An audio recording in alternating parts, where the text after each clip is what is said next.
위대한 서머나 교회를 이루기 위해서 또 한 해를 함께 동역하게 되신 성도님들께 감사를 드리고 하나님께 영광을 돌립니다. 서머나 교회 목사인 저는 이 세대가 복음 전하기를 어렵다는 것을 압니다. 그렇지만 서머나 교회가 다시 부흥하는 해를 이루려면 서머나 교회 성도님들의 자존감이 좀 더 높아지도록 해야 될 것이고, 그리고 교회 밖의 사람들에게 우리가 사는 모습이 선하다는 것을 보여야 한다고 생각합니다. 저는 35년 전에 교회 부흥을 꿈꾸던 28세의 젊은 목사로 다시 2018년을 시작하려고 합니다. 그래서 우리 교회가 다시 부흥하는 해로 그렇게 표를 삼았습니다. 특별히 서머나 교회를 다시 부흥하는 해로 세우기 위해서 저는 4대 사역을 세웠는데, 한 영혼 구원으로 교회 부흥을 이루고, 성경 일독으로 영혼 부흥을 이루고, 중보기도로 은사 부흥을 이루고, 11조로 물질 부흥을 추진하려고 합니다. 여러분의 목자인 저는 교회 본질 회복을 위해서 주일 설교는 목회 서신, 디모데전서와 후서 디도서를 강해 설교하고, 수요 예배에는 구약 성경 파노라마를 모든 강단에 서는 사역자들이 같은 원고를 가지고 설교할 것입니다. 서머나 교회는 이 세대의 교회 갱신의 요구처럼 물질적인 부흥을 꿈꾸기 이전에 질적인 부흥인 성숙을 도모하는 한 해로 시작할 것입니다. 위대한 서머나 교회 성도 여러분, 또 한 해 동안 하나님의 영광된 서머나 교회를 위하여 헌신해 주시기를 부탁드립니다. 그 보상은 아마도 여러분 스스로의 만족감도 있을 것이지만 하나님께서 가정과 사업 위에 100배로 부어주실 줄로 저는 그렇게 믿습니다. 여러분의 헌신은 결단코 헛된 것이 아니라는 것을 새해가 가기 전에 여러분들이 아시게 될 것입니다. 사실 우리가 새로 시작한 2018년은 그렇게 호락호락하거나 또 만만하지는 않을 것이 분명합니다.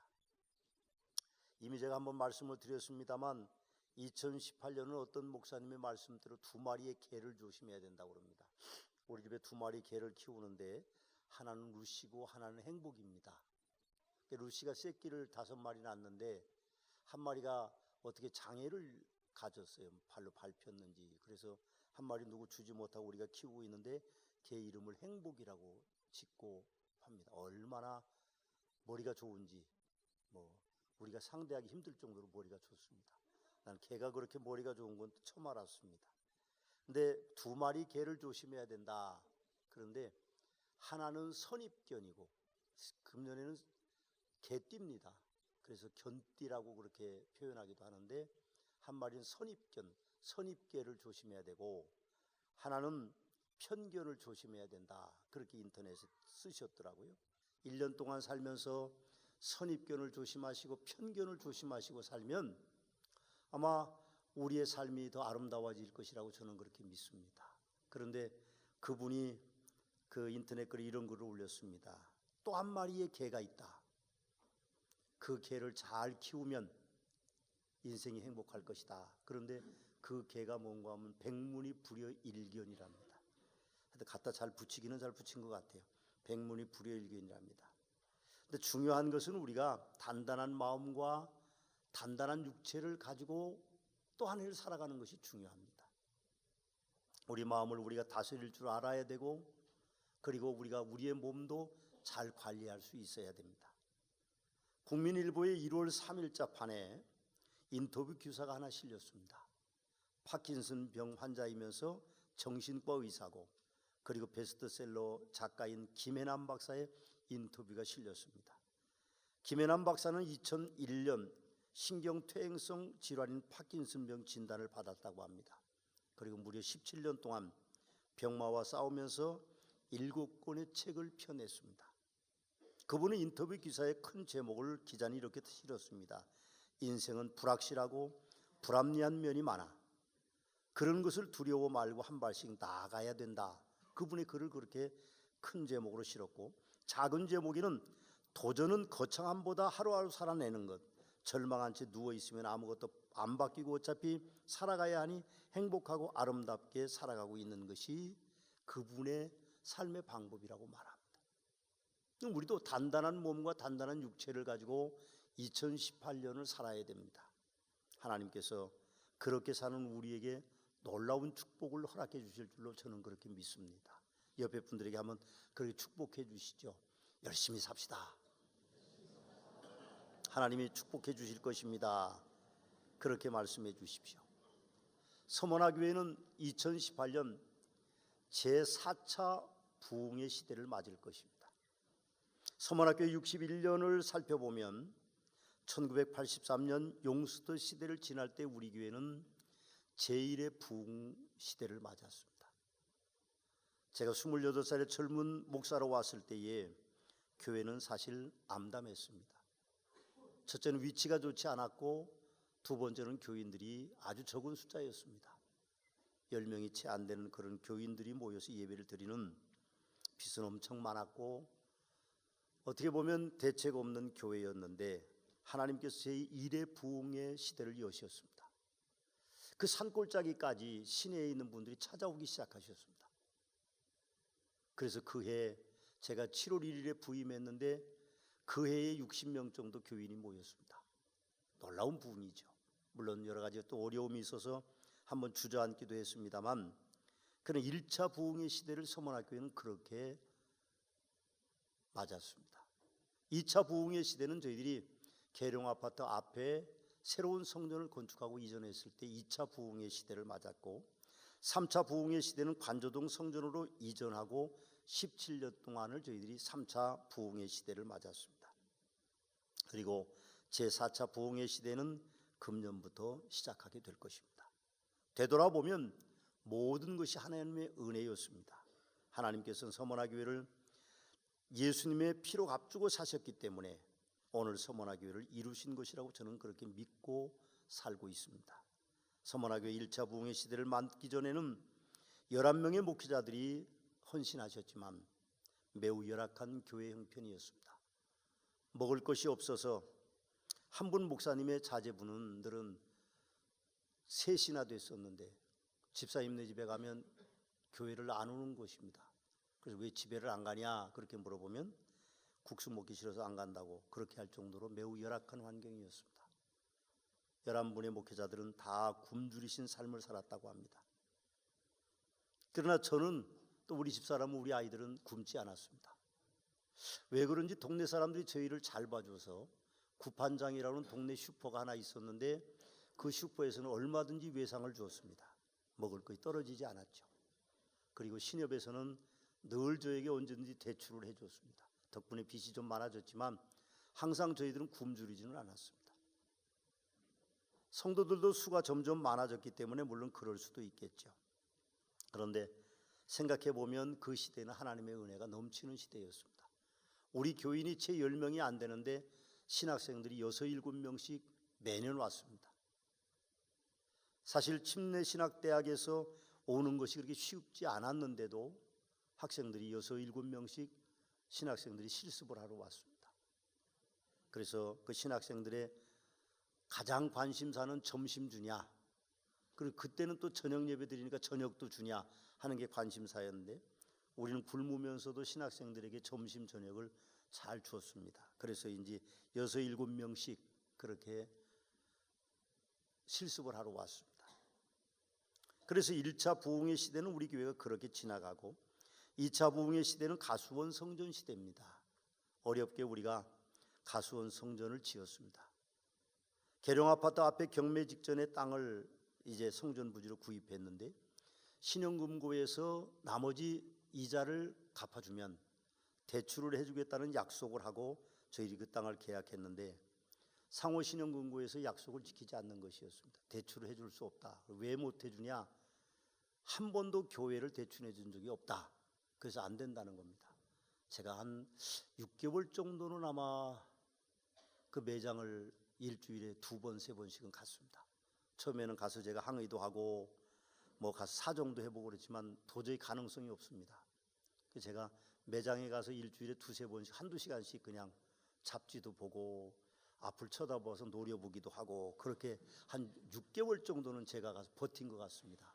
어느 날 부장이 저를 불렀습니다. 좀 위에 높은 분이 좀 뵙자고 그럽니다.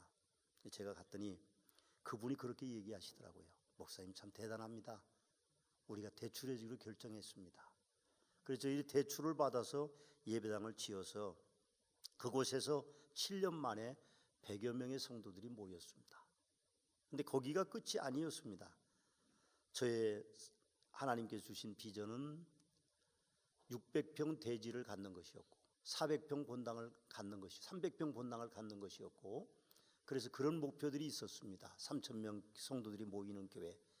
사실은 그 시골 조그만 동네에서 그렇게 꿈을 꿨다는 것은 제 꿈이 아니에요. 저는 그런 교회를 다녀본 적도 없습니다. 그렇게 모이는 교회가 대전 시내는 한 교회도 없었습니다. 그 시대에는. 근데 하나님 저에게 그런 꿈을 꾸도록 하셨는데, 그런 비전을 저에게 주셨는데, 제가 가수원에 있어서는 그 일이 이루어지지 않았기 때문에 관저동 이 땅으로 이전하기를 원했습니다. 아무리 머리를 굴려봐도, 아무리 셈을 세봐도 이건 불가능한 일입니다. 그러나 하나님께서 저를 이곳에 매일매일 보내셨습니다. 기도하게 하시고. 그래서 이제 이 일을 추진하는데, 지금 제가 대단히 성도님께 죄송한 마음을 가지고 있습니다. 어떤 성도님들의 교회 이전의 동의 절차를 거치지 않았습니다. 뭐라고 설명할 수가 없을 상황이었으니까요.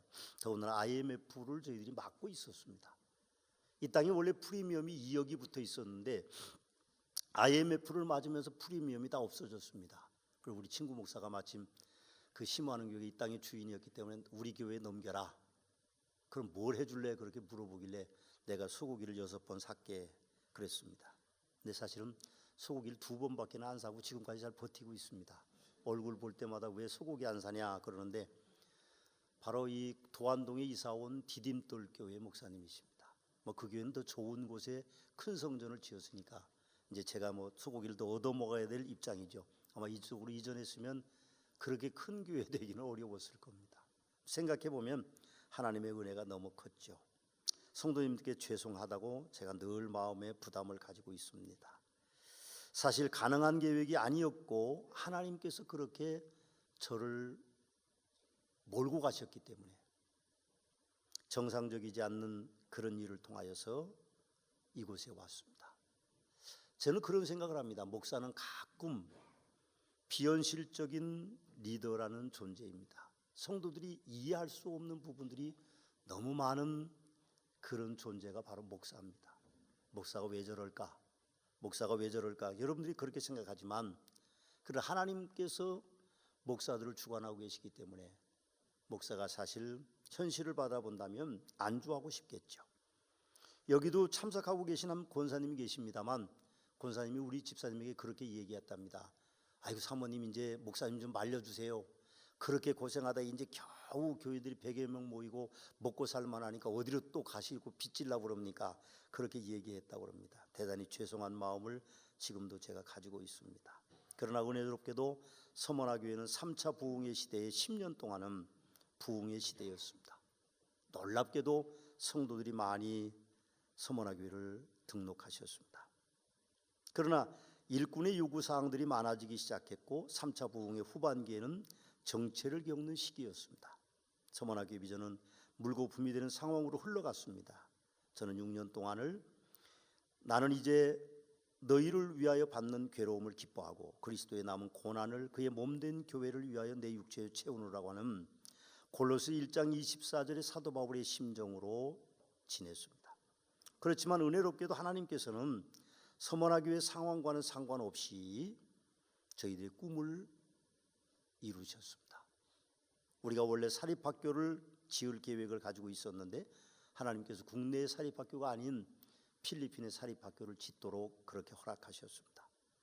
근자에는 우리 교회가 이기돈 목사님이 계룡의 담임 목사로, 이동현 목사님이 서울의 담임 목사로, 진승환 목사님이 도안동의 지교회 담임 목사로, 차준 목사님이 동록교회 담임 목사로, 권영만 목사님이 고산교회 담임 목사로 부임해 가셨습니다. 우리 교회가 그분들을 보낼 때에 퇴직금을 제하고도 1,000만 원 이상씩, 사실 우리가 돈 줄 형편이 아닙니다. 은퇴비를 줘도 감사해야 될 형편이지만 1,000만 원 이상씩을 저희들이 다 해드렸고, 그리고 이번에 또 고산교회는 싱크대를, 그리고 동록교회는 사택 확장과 성도님의 헌신으로 장로님들이 또 돈을 다 거두셔서 본당의 내부 리모델링을 지금 거의 마무리 단계에 있습니다. 제가 한번 갔는데 엄청 추운 날 사택을 다 부셨더라고요. 밖에서 일을 하니까 굉장히 추운 날이었는데 저는 추워서 도저히 밖에 못 있겠더라고요. 그래서 교육관 쪽으로 식당 쪽으로 가서 있고 그랬는데요. 고생을 3주 동안 우리 장로님들, 집사님들, 권사님들이 많이 하셨습니다. 물론 한 번도 안 가보신 분들이 대부분이지만 그는 자기 일을 뒤로 하고 그렇게 헌신해 주신 장로님, 권사님, 집사님들께 진심으로 감사를 드립니다. 물론 두 분의 목사님은 더 큰 감사가 있겠죠. 그럼 저는 새해 들어와서 설교를 계획하고 있습니다. 목회 서신을 주일낮에 설교할 겁니다. 목회 서신이라면 AD 64년경에 사도 바울이 로마에 오게서 디모데가 목회하는 곳에 보낸 서신입니다. 하나는 디도가 목회하는 곳에 보낸 서신이고요. 13장밖에는 되지 않습니다. 근데 13장의 목회 서신을 제가 50주를 설교할 계획을 세우고 있습니다. 사실 그렇게 설교한다는 것이 분량도 적은데 걱정과 두려움이 있지만 성령님께서 40년 동안을 저와 함께 하시고 저에게 그렇게 하셨듯이 하나님이 어떤 영감을 저에게 주실까 하는 기대가 더 큽니다.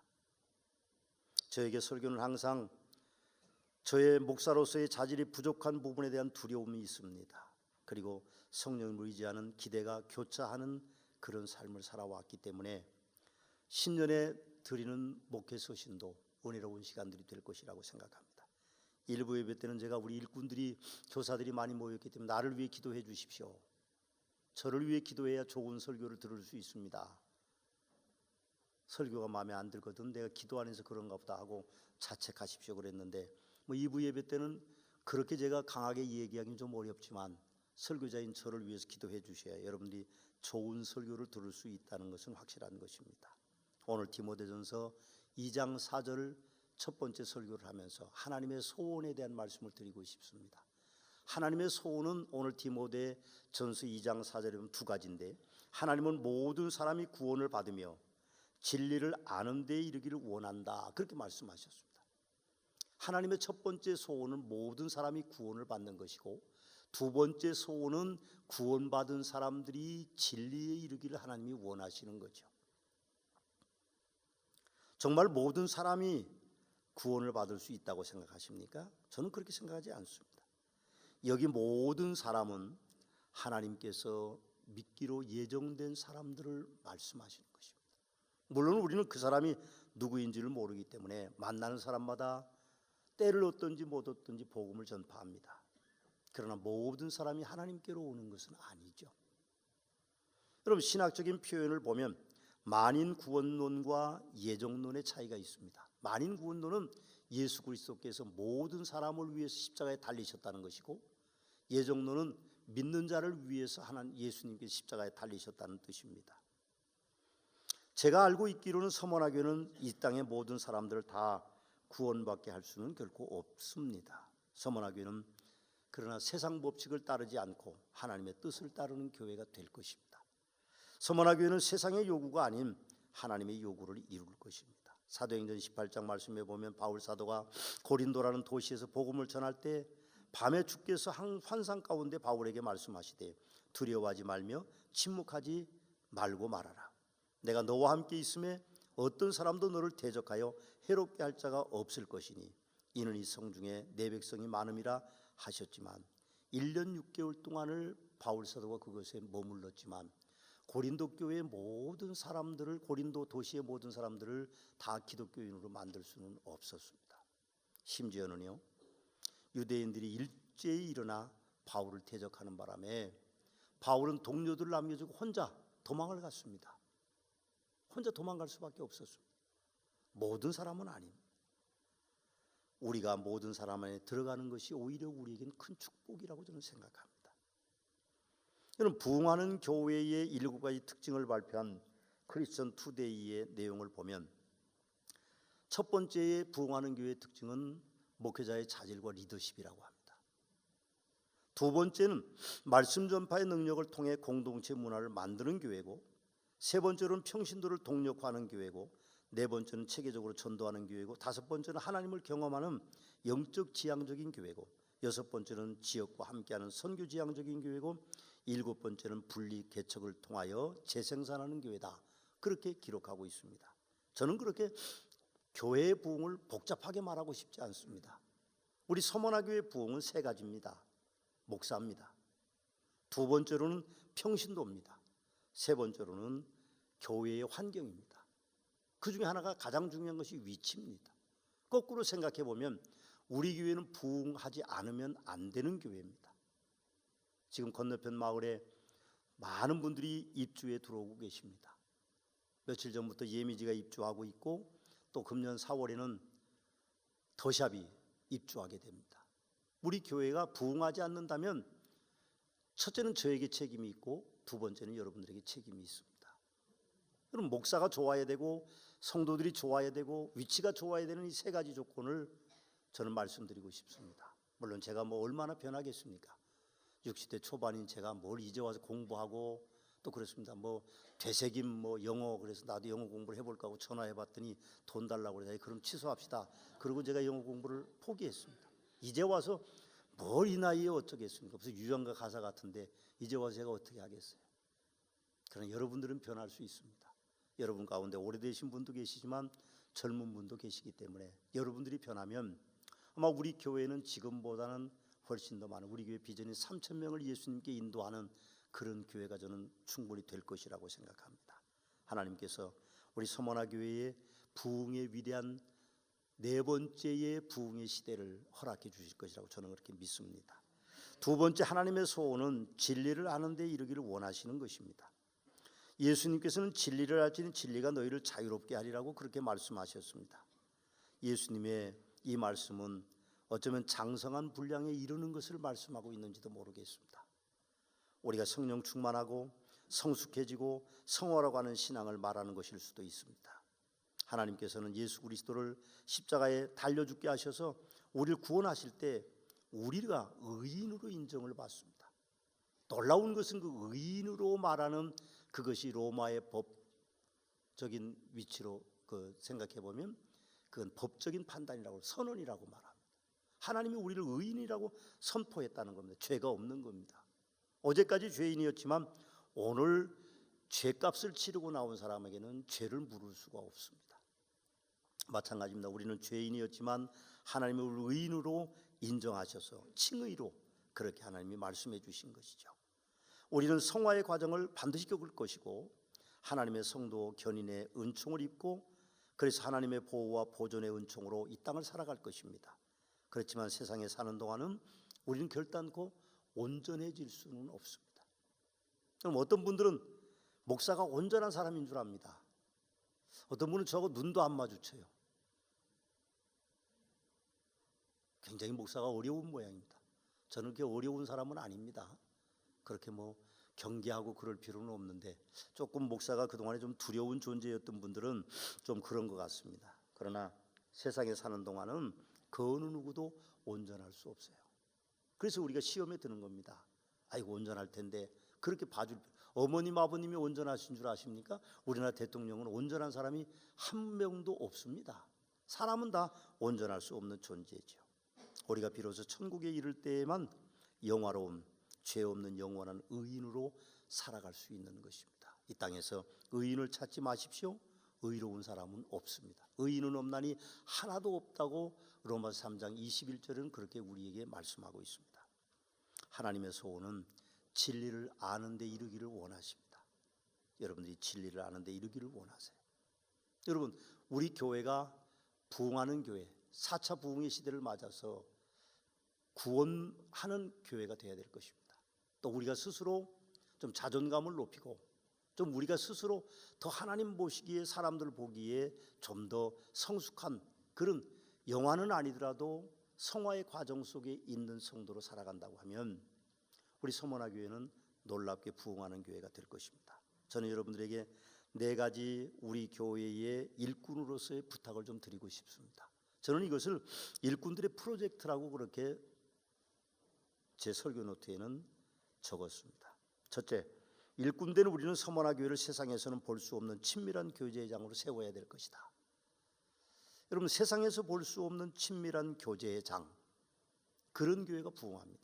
두 번째, 일꾼된 우리는 서머나 교회의 모범과 헌신과 봉사하는 일꾼이 되어야 할 것이다. 우리가 모범이 돼야 됩니다. 세 번째 일꾼된 우리는 사모하기를 오직 성경으로의 진리의 불을 밝혀야 될 것이다. 성경적인 교회를 만드는 것입니다. 우리 침례교단의 별명이 원래 미국에도 그렇고 유럽에도 그렇고 성경적인 사람들입니다. 성경을 우선하는 것이죠. 네 번째로 일꾼된 우리는 서머나 교회를 사람들의 영혼을 귀하게 여기는 주님의 몸된 교회로 세울 것이다. 한 영혼을 귀하게 여기는 그런 축복이 여러분과 저에게 있어서 서머나 교회가 제4의 부흥의 원년의 해에 놀랍게 부흥하는 아름다운 축복이 있게 되시기를 주님의 이름으로 축원합니다. 옆에 분에게 한번 그렇게 해주십시오. 교회 부흥시킵시다. 그렇게 좀 해주시죠. 기도하시겠습니다. 이제는 우리 주 예수 그리스도의 은혜와 아버지 하나님의 극진하신 사랑하심과 성령님의 감화 감동 역사하심의 은총이 오늘 2018년 신년감사 예배를 드리면서 하나님 앞에 소원하고 그 소원을 이루기 위해서 모범적으로 살기 원하는 성도들 위해 승리와 축복의 하나님으로 함께 계시옵기를 축원하옵나이다. 아멘.